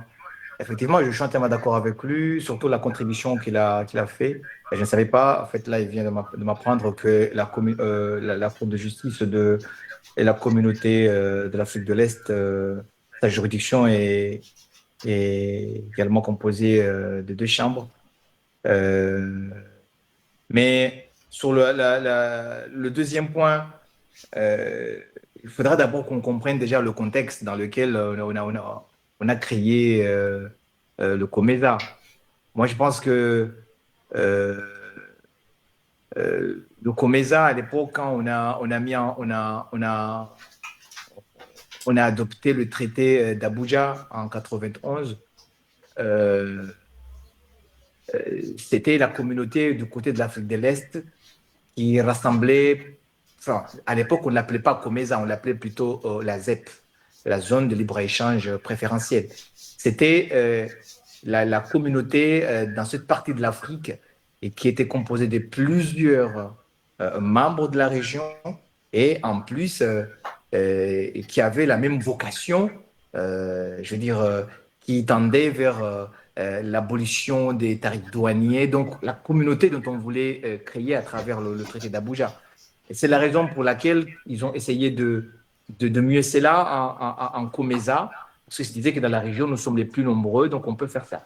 À l'époque, il existait encore la communauté de l'Afrique de l'Est, qui est créée, si ma mémoire est bonne, vers les années 60, je pense 67 ou 68. Mais à l'époque, il était composé de 3-4 États, 4 pays.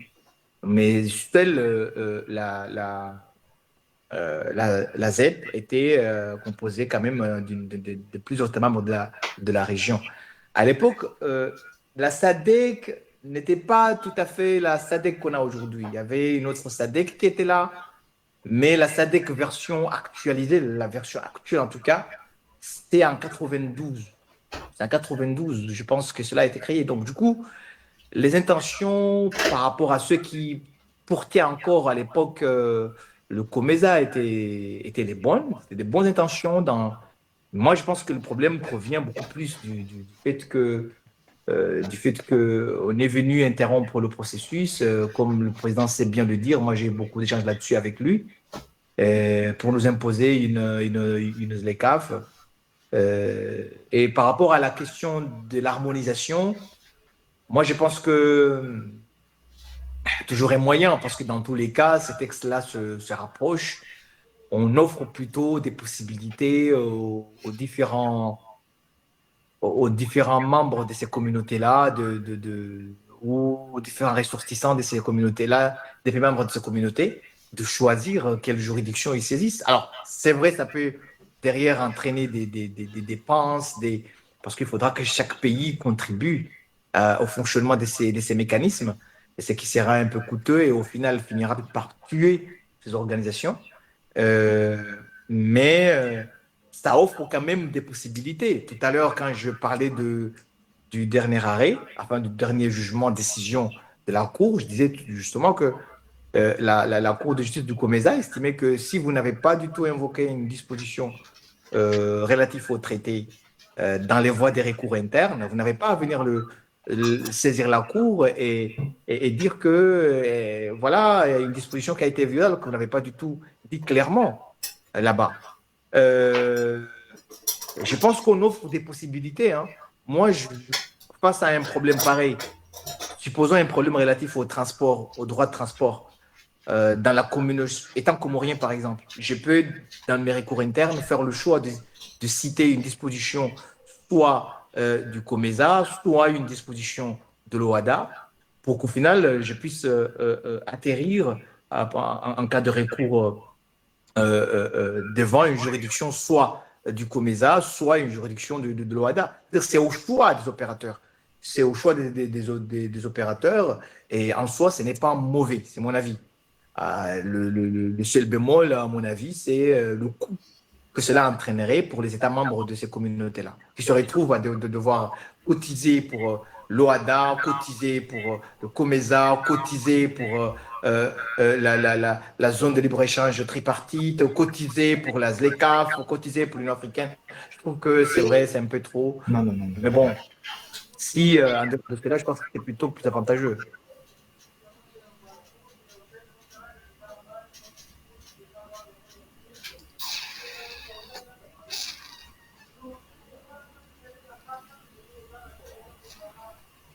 Président, je pense que la vie n'est pas tout à fait opérationnelle là. Tu peux y aller, hein. Tu peux prendre la parole.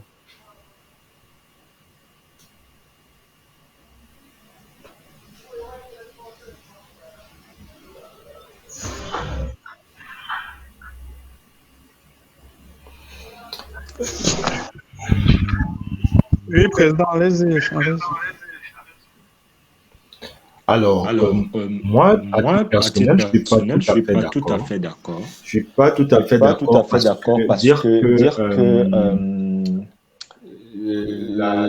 la multiplicité des organisations internationales ou des organisations d'intégration n'a pour seul bémol que l'aspect financier me semble être réducteur et me semble être sacrificiel de la sécurité juridique. Alors, est-ce à dire quoi? Que les législateurs nationaux vont prendre pour chaque norme internationale ou communautaire, ils vont prendre une législation particulière. Ça veut dire que dans un même ordre juridique interne, on aura des législations parallèles, parce que dans un même texte, vous ne pouvez pas faire coexister. Je vais prendre un cas. À l'occasion d'une directive, à l'occasion de l'exécution d'une directive ou d'un texte du COMESA. Vous n'allez pas me dire que vous allez dans le même texte intégrer des standards de l'OHADA et des standards du COMESA. Ben non, c'est pas possible. Parce que rien ne vous dit, parce que ces deux organisations fonctionnent, ont des légitimités autonomes et fonctionnent de manière séparée. Donc, ont foncièrement des standards différents. Si dans le cadre de l'OHADA, on définit la concurrence de telle manière, et dans le cadre du COMESA, on définit la concurrence de telle autre manière, nous sommes des juristes, on sait que le seul changement, le seul positionnement d'une virgule change un texte. Donc on ne pourrait pas dire que c'est le seul enjeu, l'enjeu financier est le seul enjeu. Non. L'enjeu se demeure même d'abord dans la sécurité juridique. Parce que encourager le forum shopping, encourager le forum shopping judiciaire, il faudrait bien qu'à la base, les justiciables puissent invoquer de manière séparée, sans faire préjudice à l'autre norme, la norme qu'ils décident d'invoquer. Ça veut dire quoi? Est-ce que un texte COMESA, je ne suis pas en train de violer une disposition de l'OHADA, de telle enseigne que la responsabilité pour un juge, la responsabilité de l'État ne peut pas être mise sur la table dans l'ordre juridique OHADA, parce que j'aurais exécuté une normativité COMESA. Je ne sais pas si on se comprend. Donc, de toute évidence, de mon point de vue, il n'est pas souhaitable pour la sécurité juridique et judiciaire de faire coexister plusieurs ordres juridiques, parce que tout compte fait, pour qu'on se le dise, le lieu d'exécution de ces ordres juridiques internationaux et communautaires, sont les ordres juridiques nationaux des États membres. Ils n'ont de sens que lorsqu'ils pénètrent les ordres juridiques internationaux, les ordres juridiques nationaux des États membres. Donc, vous aurez des législations internationales ou des législations communautaires qui ne se tendent pas la main et qui se retrouvent devant le juge national. Quel est le critère de choix que le juge national décidera d'exécuter, de mobiliser dans sa décision? Je prends un autre exemple. Une partie X invoque une norme OHADA devant le juge national. Et une partie Y vient dire non, ne m'appliquez pas le droit OHADA parce que il y a une disposition du COMESA qui réglemente la même question. Alors, vous juge, qu'est-ce que vous faites? Quel est le critère que vous allez mobiliser pour pouvoir décider de faire écho à la norme COMESA ou à la norme OHADA au détriment de l'autre, sans préjudice de la responsabilité de votre État sur le plan international. Moi, je veux comprendre à ce niveau. Moi, là-bas, j'ai dit l'idéal serait qu'on puisse aller jusqu'au bout du processus d'Abuja. Et je trouve que ce n'est pas ce qui a été fait. Et c'est parce que ce n'est pas ce qui a été fait que j'ai dit qu'en soi, je ne trouve pas que il faudra qu'un jour, on arrive à trouver le moyen d'harmoniser tout ça. Mais en attendant, je ne vois pas de problème particulier en dehors de ce que je viens de dire. Parce qu'encore, ce que je viens de dire sur l'histoire du coût que cela entraîne, ce n'est pas quand même quelque chose de moindre. C'est beaucoup. C'est quelque chose qui pourrait même être fatal pour nos organisations. Donc, ce n'est pas comme si je suis en train de minimiser l'impact financier de cette architecture à plusieurs têtes.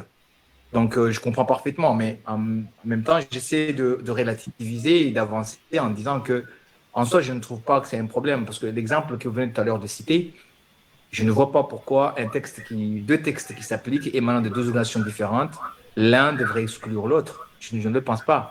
Et même si ça devrait l'être, je trouve qu'il y a toujours un moyen de régler ça. Il y a toujours un moyen, si ce n'est pas un choix fait de saisir par les deux parties, de saisir une juridiction internationale à l'exclusion d'une autre, ils décident de saisir tous les deux deux juridictions concurrentes. Il y a toujours des moyens pour régler ça, que ce soit les règles de l'équidistance ou non, mais là, nous sommes devant le juge national. Nous ne sommes même pas encore devant les cours de justice. Qu'est-ce que le juge national fait? Oui, lui, il va devoir, le juge national, bien sûr, il va devoir faire son boulot. Il va devoir faire son boulot dans le sens où il va devoir, si les deux normes sont invoquées, il a le droit de les analyser, peut-être pas simultanément, mais de sorte que ça ne crée pas en tout cas un conflit dans l'interprétation de sa décision. Moi, je pense qu'il y a toujours moyen de faire ça. Et non, mais soyons réfléchissons en Réfléchissons en processualiste. Un juge est saisi de deux moyens de droit différents sur une même question. Il doit donner du sens à l'un et rejeter l'autre. Non, ce sont des moyens contradictoires. Ce n'est pas des moyens dans le sens. Non, incompatible. Dans tous les cas, si les deux moyens sont incompatibles, bien sûr qu'il doit à un moment faire son analyse. Et, en tout cas, les deux, il doit absolument les étudier tous les deux. Il doit se prononcer sur les deux dans tous les cas. Il ne peut pas statuer sur l'un et oublier l'autre. Il est dans l'obligation de statuer sur les deux. S'ils sont incompatibles, il va devoir rejeter l'un et accepter l'autre. Si ils vont dans le même sens, mais tant mieux, il les utilise tous les deux. Donc, moi, je ne pense pas que c'est là où est le problème. Moi, je voudrais plutôt ramener un autre élément dans ce débat et qui concerne justement la justice, la Cour de justice du COMESA. La Cour de justice du COMESA a une de ses particularités, je ne sais pas si ça existe dans la juridiction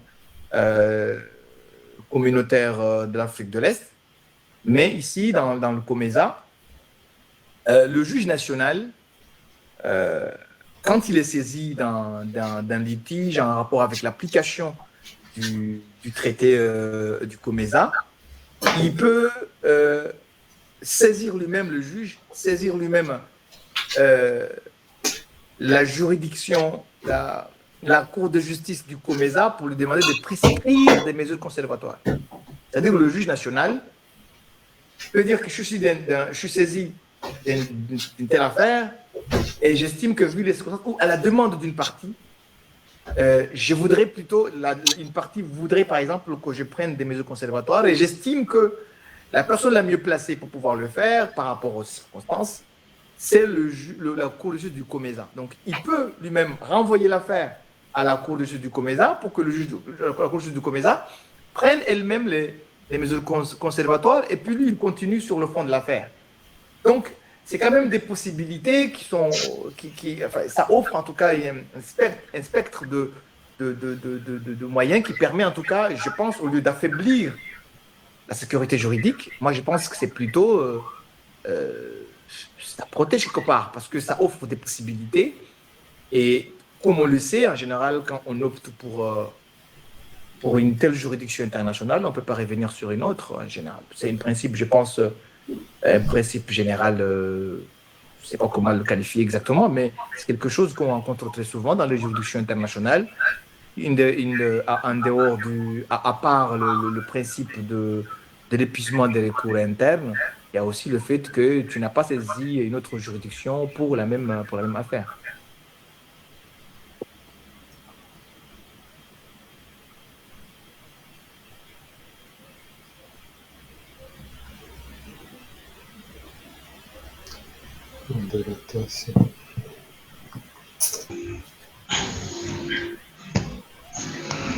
Des contributions ou des questions?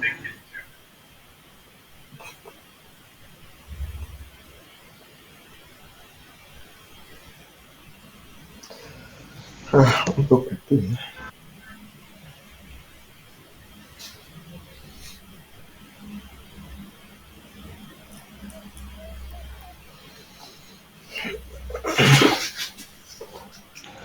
Bon, alors s'il n'y a plus du moins si les échanges sont terminés, je pense que nous sommes arrivés au terme de notre Coffee of Integration. Alors, nous allons remercier tous les participants. Tiens, confrère, permets-moi juste de faire une petite remarque par rapport à mon exposé.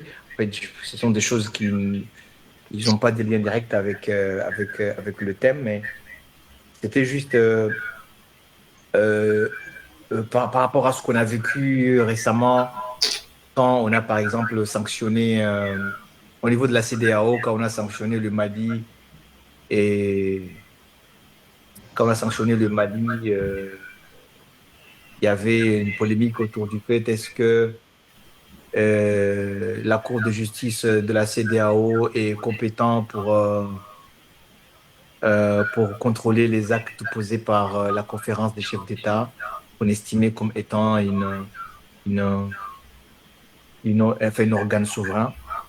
Bon, je pense que ça a été tranché par la suite, mais quand j'étais en train de travailler sur le traité du COMESA, je me suis rendu compte effectivement qu'il n'y a aucun recours possible contre les décisions rendues par l'autorité du COMESA, qui est considérée comme étant l'organe suprême, souverain, en sorte, si on permettait le mot, de l'institution, enfin de l'organisation.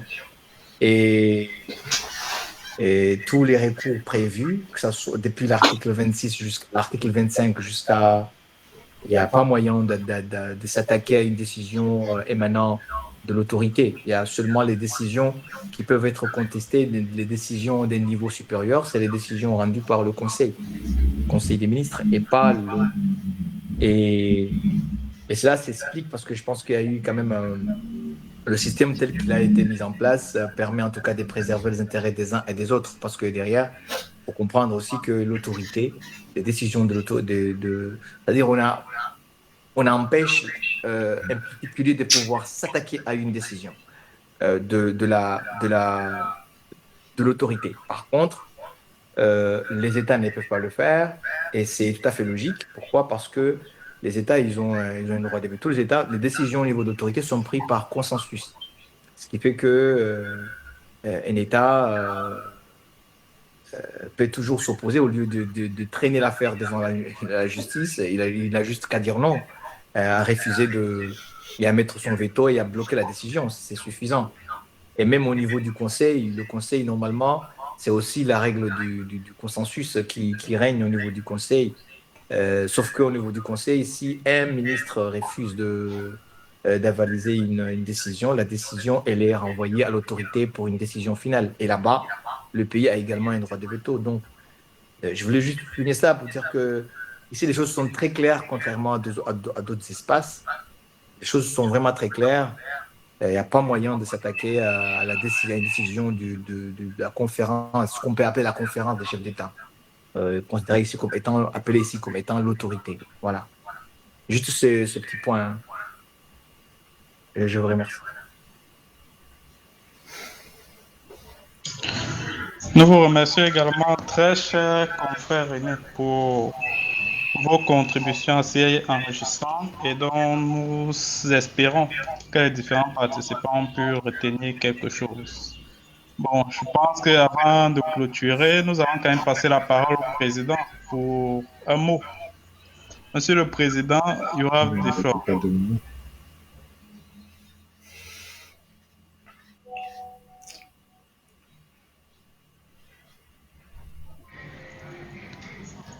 Président. Merci pour l'usage de la parole.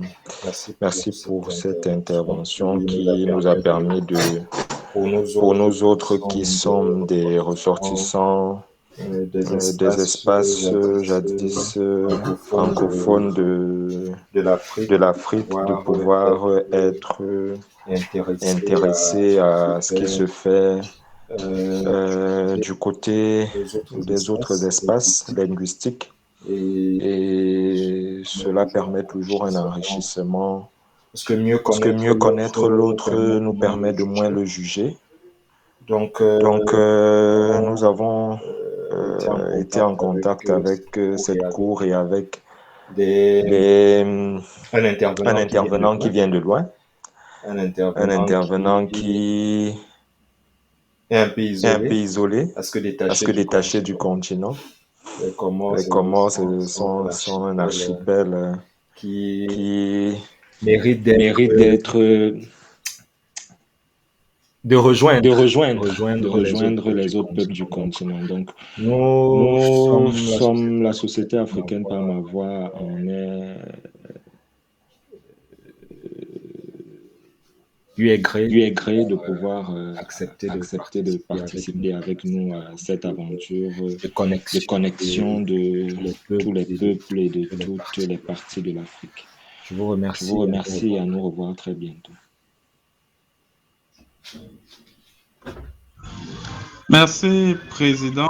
Alors, donc, cette session nous a été offerte par la Société africaine de droit communautaire et donc nous espérons que beaucoup vont rejoindre l'aventure sous peu pour pouvoir bénéficier d'autres sessions de formation de même calibre. Merci encore à l'intervenant du jour, au confrère aîné. Espérons nous revoir peut-être dans d'autres horizons. Ce fut un réel plaisir. Un dernier mot pour ceux qui vous ont écouté, cher maître. Non, c'est plutôt moi qui vous remercie. C'est plutôt moi qui vous remercie. L'exercice n'était pas du tout évident, n'était pas du tout facile. J'ai essayé, parce que dès le départ, j'avais essayé de parler avec le président pour dire que c'est pas évident de travailler sur ça. C'est comme si je me sens obligé de le faire parce que il ne faut pas qu'on reste là, entendre les autres parler de leur communauté, de leur espace, et que nous, les Est-Africains, parce que je suis aussi fier de l'être. Je suis un Est-Africain et je suis fier de l'être. Donc, j'ai envie aussi de présenter un peu la chose. Et comme il y a trop peu de membres actifs de ce côté-là, je me suis dit peut-être par volontarisme. Je sais, à la base, je ne suis pas un chercheur, je suis un praticien du droit. Ce genre de thématiques, en général, nécessitent beaucoup de recherche, des gens qui ont consacré beaucoup de temps sur ces questions-là. Nous, on n'est pas dans ça, on est dans la pratique, dans le tchap-tchap, comme on dit chez nous. Donc, alors, j'essaie de faire de mon mieux. Et j'espère que